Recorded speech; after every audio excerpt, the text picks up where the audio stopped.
Hey, good morning, everybody, and welcome to another Telling It Like It Is. My name is Jade Alberts, the founder of Pure Guidance. We listen, guide, connect small businesses, startups, and entrepreneurs. Sharing knowledge and stories is why I started Telling It Like It Is. It is live. If you have any questions, ask away. They will be answered. If you're watching this after the fact on a social media channel, put your questions in there. We will answer them. I'd like to thank Community Now magazine for their support. They engage, educate, and inspire us to be stronger together. Yesterday, their Series 3 second edition was released, so definitely check them out. Click on their website in the comments section. I'm pumped about today's guest, Spencer Kerber, co-founder of Bessie. Spencer, how are you today? And thank you for joining me. I'm doing good. Just cooked an amazing breakfast and hanging out in Edmonton, our second city as a company, and just stoked. It's an awesome week. Oh, that is great. Well, I know we'll talk about the expansion, but I love that comment that you made. If you were at home, we could have done a whole Martha Stewart cooking show and showcased all the product. I like that idea. Yeah, maybe I don't know if other people are like already eating or what, but like one of our friends makes seaweed pasta. So I have like seaweed pasta, zucchini squash, and then some like ocean-wise ahi tuna from Bessie. So, yeah, it's probably the best meal that I'm going to have today. So, Isn't that the truth? I also like talking about how we met, and I believe it was through one of the Anami hosted by Platform Calgary, and you guys talked a little bit there. I saw you. We had a virtual meeting over COVID. We still haven't actually met in person, I don't believe, but I mean, we will eventually now that we can go out for a coffee or a beer or something. Yeah. But yeah, and here we are now, and you guys are rocking and rolling. Yeah. Shout out Platform Calgary. We have a bunch of advisors from them. They've like gone above and beyond everything that we expected out of the Calgary community and so supportive. But yeah, they did some like really cool like virtual meetups where you were like put into rooms. So it wasn't just like a massive Zoom call of like 1,000 people. It was like random dice rolls and suddenly you're in front of or hanging out with like 4 people and super like good way to meet new people that honestly, if you were in a like physical space, there's no way you would be able to like move between so many different groups that fast. So really cool.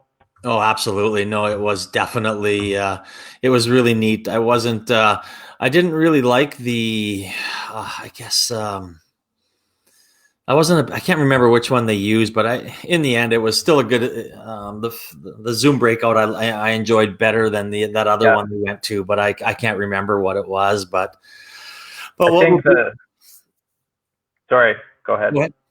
No, I said what we'll do is we'll do a brief little introduction here, and we'll start talking about you guys. So, Bessie makes it easy for people to enjoy tasty proteins direct from local farmers by facilitating healthy community connections.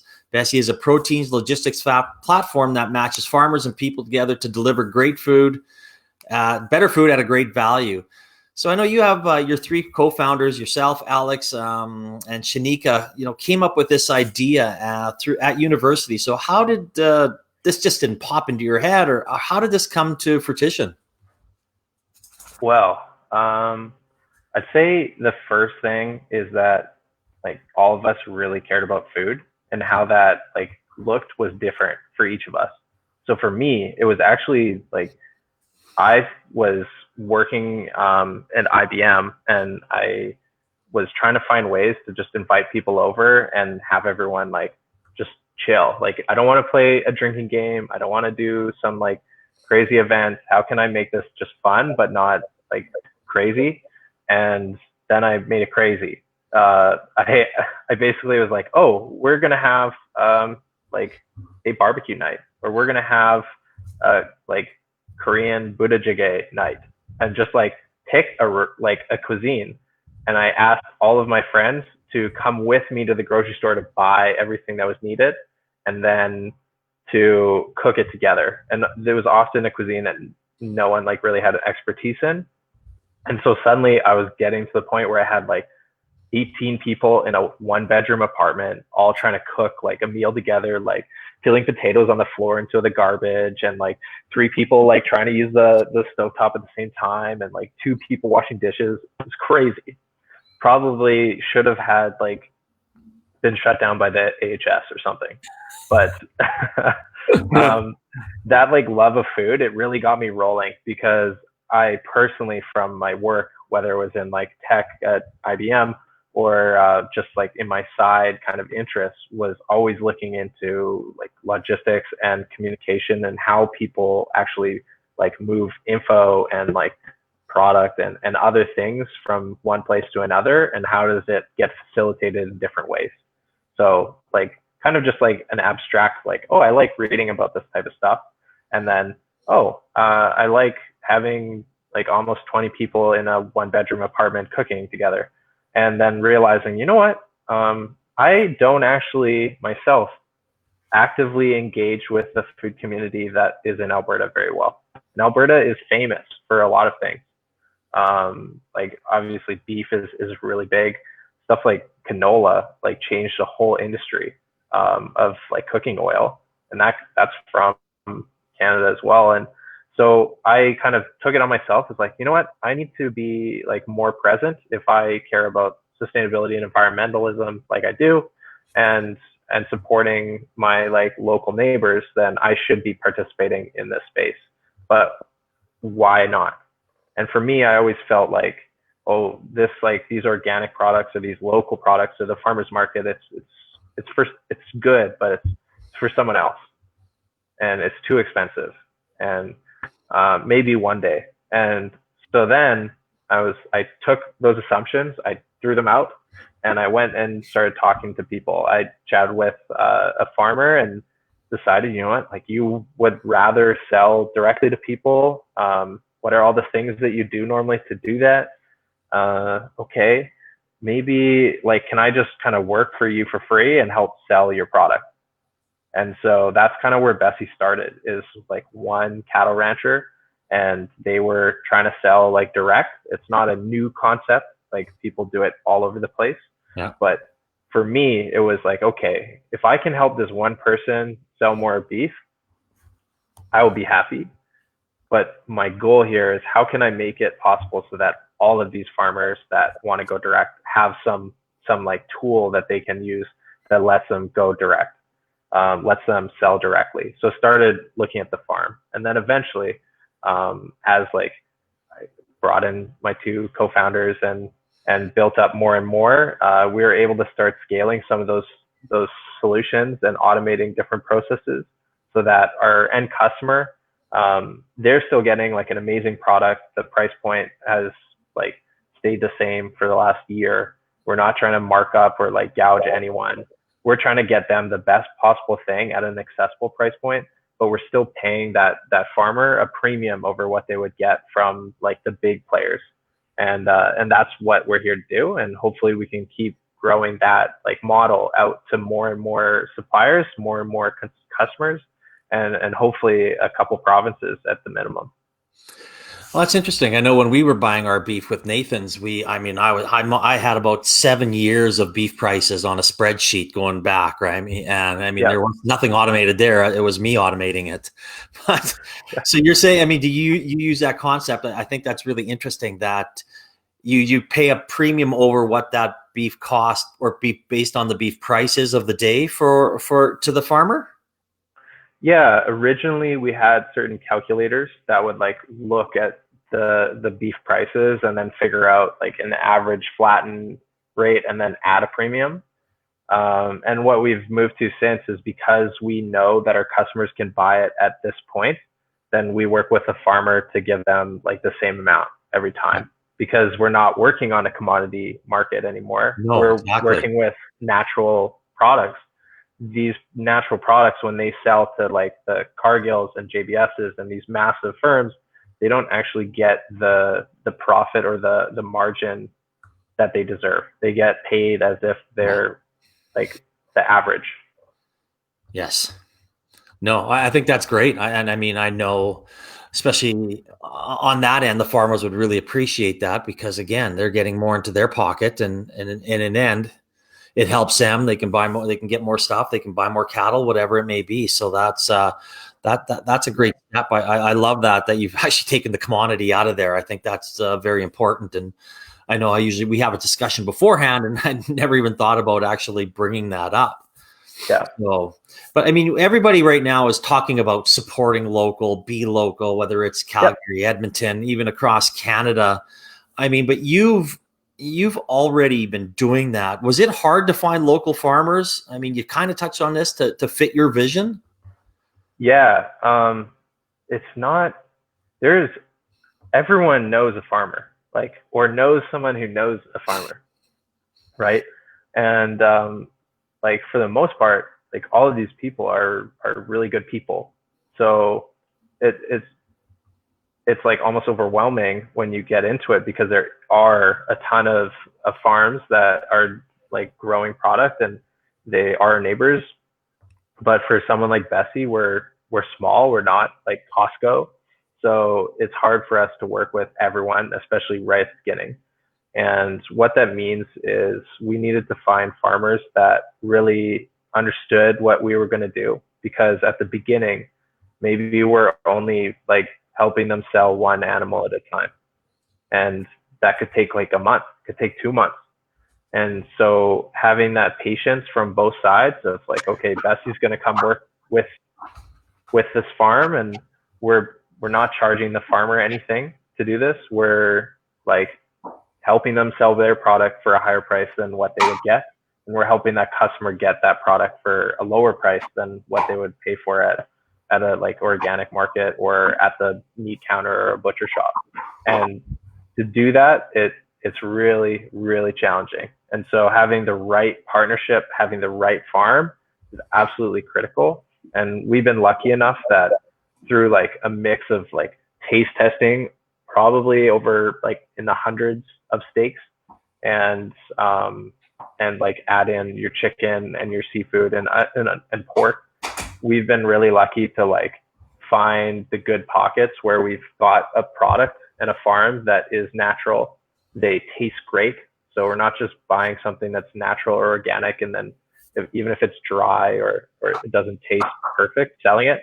No, we're like really doing the due diligence, going through all of these different animals, these like different products, seeing how they're processed, testing out different processors, finding ways that product is like absolutely perfect for that end customer.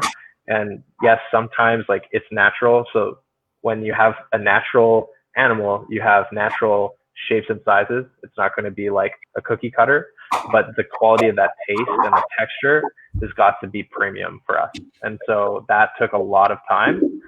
We're pretty happy with where we're at right now, but it's constant because seasons change. The quality of how an animal like finishes and tastes is different throughout the year. And so we're constantly like in our product and taste testing it and making sure and checking for feedback with our customers every point, because that is like, that's our core. If we don't have good product that tastes great, then the value is kind of lost. The local aspect kind of just comes with this, because we're not going to be able to go and like drive across the country or to another like continent, buy something, bring it back here, and be able to offer that quality at the price point that we're doing. And so, yes, it's really important to support local, but this is the only way that Bessie can exist, where we can give a farmer more, we can give a customer more, and then still have something left for us to help grow our business. If we were trying to go like global and do different things there, I think the whole story and the product would kind of fall apart, and it would just end up like losing everyone a lot of money. No, absolutely. And I mean, it's so good to see the like people like yourself and even Trust Bix who really fought for the local farmer to get their to get paid on their end on that side of the beef, obviously on a larger scale when you talk about global. But let's talk about your process a little bit. So the farmer, they do the processing. So Jade Alberts comes in, goes to the website, bessiebox.com, which you can click on in the comment section. It'll take you directly there. I look, I go, you have a little menu item set up there, take it from there. Yeah. So you as a customer, you're online, you see a package that you like. So maybe like Jade, your diet is you like beef and you like seafood, but not chicken. Well, we have like the sea and grass package, and that's a mix of beef cuts. It's a mix of tuna and salmon. So that's the one you like. You go with it. You purchase it.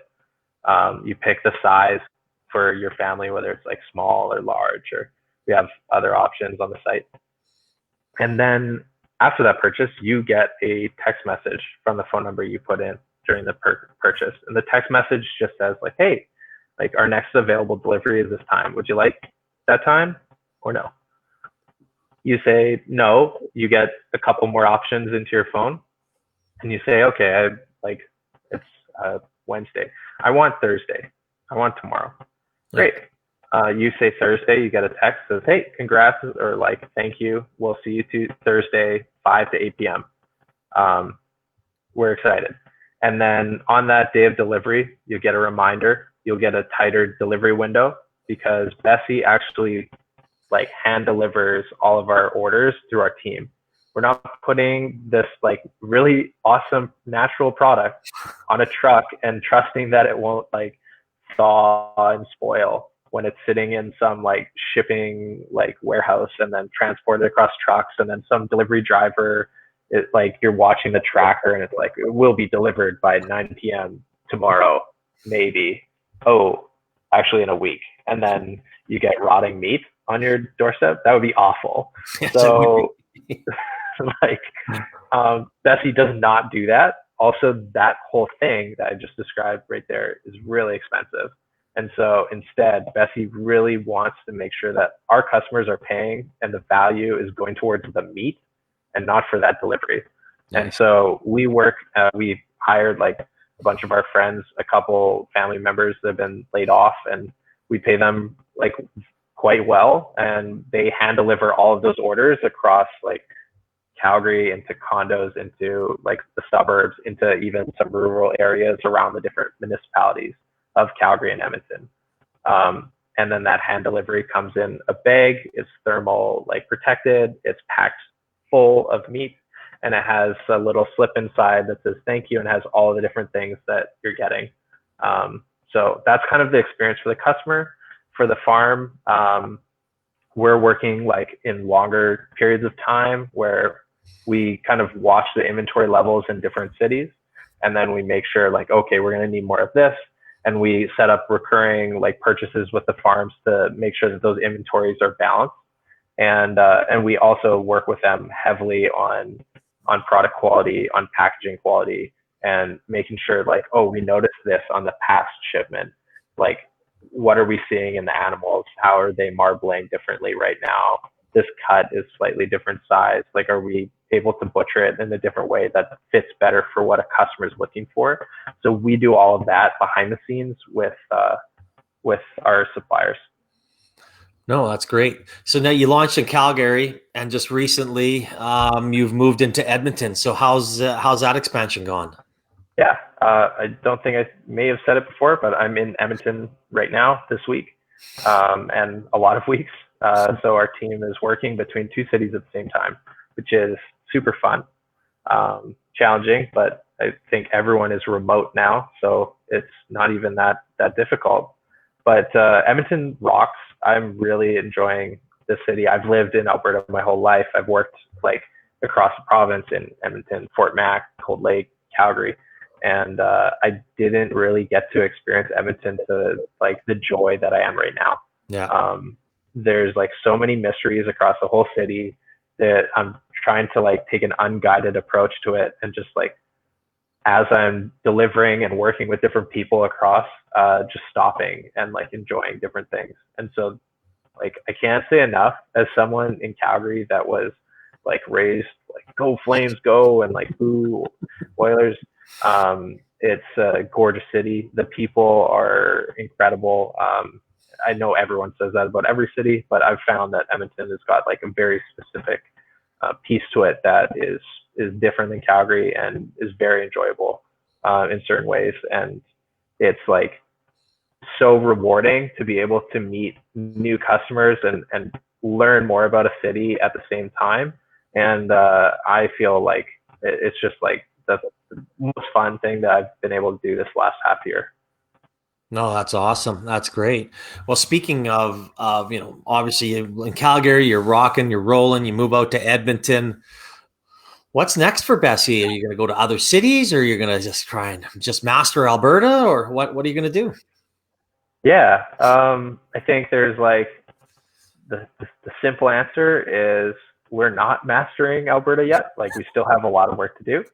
So I think we're right now we're really focused on making as much impact for our farms as possible, and that means like really digging ourselves in Calgary and in Edmonton, servicing and like delivering to all of the municipalities around both of these cities. So the delivery zone is very, very broad, Yeah. and just trying to make like natural food more accessible for Albertans. Like that's our goal. Is the accessible aspects is delivery, yes, but we also want that price point to be accessible, and to just make it an easy choice to say like, yeah, I'm gonna buy from my neighbor farmer. I'm gonna buy this ethical seafood, and it's not gonna like break my bank account. That's our main goal. Our like really long term goal and our vision is like a lot of the things that we're talking about right now with like working with farms and getting that product processed and all the way through and delivered. We are a small team of 4 full-time employees. And so we've had to work really hard on designing software and automating the processes that are going behind the scenes. There's a lot of invisible stuff that no one wants to hear about, but it still has to be done. And with 3 people plus working in 2 cities, and like I still deliver packages. All the people on our team still deliver packages when we have to, because sometimes it's a birthday or someone gets double booked and there's no drivers. Like I drive. Yesterday I did like 12 deliveries across like I don't know. It was insane. But to do all of that and build the business, it requires thinking about what is invisible. And so Bessie's like long-term vision is that we can build out more and more of that software that's running our processes and open it up so other people can start using those same things. And so those principles and processes can create like a food movement that makes natural farming and natural suppliers able to scale like very largely to reach their local customers and do that without the markups that we see through the traditional supply chains and grocery stores. No, that's awesome. Food meet tech finally in a different type of a world. So that's great. I mean, I haven't. I mean, to be honest, I haven't used Bessie yet. So it is. We will. There's no doubt there. I think there was We'll have to four. send you Four. something. Yeah, there was 4 of us about 2 or 3 years ago. Ended up buying, having the cow slaughtered, and we got all the meat from it. And I can't remember what Kathy set it up, and my wife, and we ended up getting this dropped off by the actual farmer. And I mean, Yeah, I actually had to go to my neighbors because there was so much no room. food, the ground beef and the steaks and the shanks and the ribs, and I was like, okay, like I mean, like you said, I don't have a big freezer in my house there, and I was like, Yeah, oh, so I knock on the neighbor's door and I said, we paid for this, so you can use whatever you need. I was just like, way too much. So I'm so happy that there's a better way for me now to get my local source yeah, because I do 100% agree with you that it just tastes better when it's not done through the process that it goes through, and it's very hard to tell people that a steak's a steak. It's just how you cook it or what you put on it. I'm like, no, no, no, no. Throw that steak naked on your barbecue, cut it, cook it to however you like it, and try it, compare it to something else, and you will taste the difference. yeah. I think honestly, like ground beef, while it's like is something as like a university football athlete, like I ate like crazy, but I was buying the like 2.99 like big cartons at Superstore, and I didn't even know that it was like watery or just like not super flavorful. And then now like tasting beef that's dry aged or beef that's been processed in a certain way or grass fed, grass finished, eating that ground beef is it's like the easiest way to tell the difference is to just like try one and try the other. And it's like, oh my gosh, like Yeah. it's a whole new thing. I actually don't eat, like I'm not a meatitarian. I don't eat meat every single meal, but I find that now that I've like been able to source some really awesome protein options, I don't necessarily need as much to be full in the same way. So like in the past, I'd be eating like literal pounds of ground beef in a meal. But now like I get full and I feel good about myself, like way on like way more reasonable portions. And so the added cost that does exist because natural products do take more than like products that are commodity or have shortcuts inside them. I mean, it is. I can't speak to the importance of that. And we used to do that with Nathan's across Canada. People are like, oh, your hot dog's the same. No. Taste it. Taste it. You can taste quality when we used fresh cut beef in our hot dogs and in that. And it made a difference. And I saw it thousands of times. People like, oh my God, is that ever good? Is that ever juicy? Is that ever flavorful? Is that, I can go on and on and on. So you're not preaching to the choir here. I truly believe in that. So I'm pretty excited about my first Bessie Box order. I love all the words that you just used because like about Nathan's hot dogs, because like one thing I didn't realize until I started a brand was saying that something's high quality is like the easiest thing that anyone can say, because I kid you not, like it took, I think I was like 6 months into Bessie and realizing like, oh, like literally every single person says that we've got great quality. But what changes and like what makes me believe someone is when it goes beyond saying we're the top quality or the high quality. It's like we're like juicy. We've got this contained inside it. We've got all these different things. Like, no, taste test, like do these two things. Yeah. And all of those things are what convey the quality. It's not the saying that it's high quality. It's like those unique words and those feelings and culture that really showcase that the work has been done to have the quality. And I think as customers, we might not realize that, but like if you like kind of step back and then look, the brands that we really love don't have to say that they're like, we're the highest quality. They showcase it with their like heart and all of the things that they do. No, so absolutely. I really love that. No, absolutely. If you need more slogans, just hit me up. I've got like the slogan generator button and it's just like Jade on the other side, just like just mic me up. Here we go. Yeah. Oh, it's too bad this interview's coming to an end soon. It's been awesome. And I love what you guys are doing. And your story resonated with me right from the get-go, because I mean, I kind of, like I said, I walked through it, especially in the protein industry, and I love it. But for my last question, I always have the same question, and really, you might be a little more relatable to this because you're in it. You've been in Calgary. You're trying to master Calgary. You're expanding to Edmonton, so you're really seeing a lot of change probably in a short period of time. So if you had one piece of advice for a small business startup or entrepreneur, Spencer, what would that be? Just one. Exactly, one.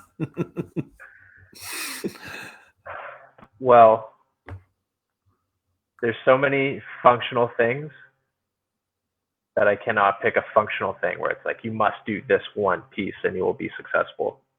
So instead of going functional, I'll just say that really understanding that there's stuff to learn. Like as confident as like people or like myself can even be a lot of times, there's always something that I don't know.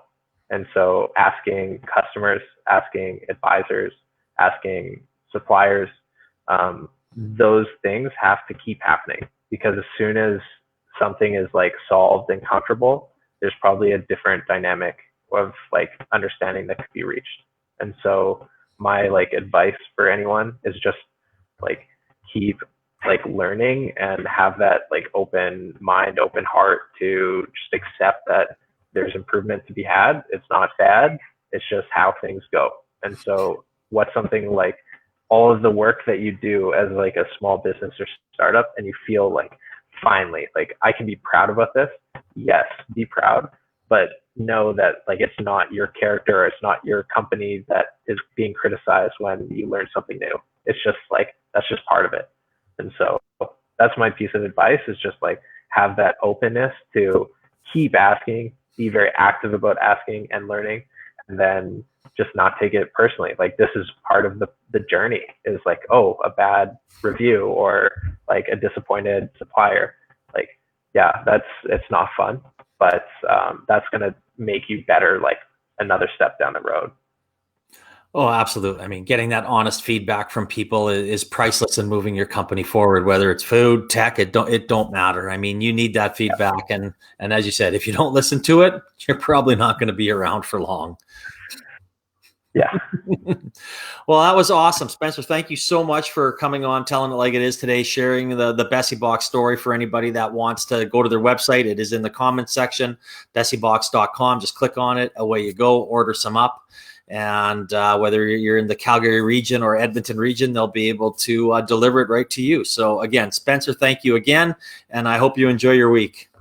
Oh, it's been the best week. And this was the best interview. So thank you so much. I'll take your word for it. I saw you on Monday. You gave a good interview on Monday too. I'm just thankful, very thankful. Yeah, my cow right here. There it is, right? We'll leave that one on the wall though. All right, have a good day, Spencer. All right, thank you.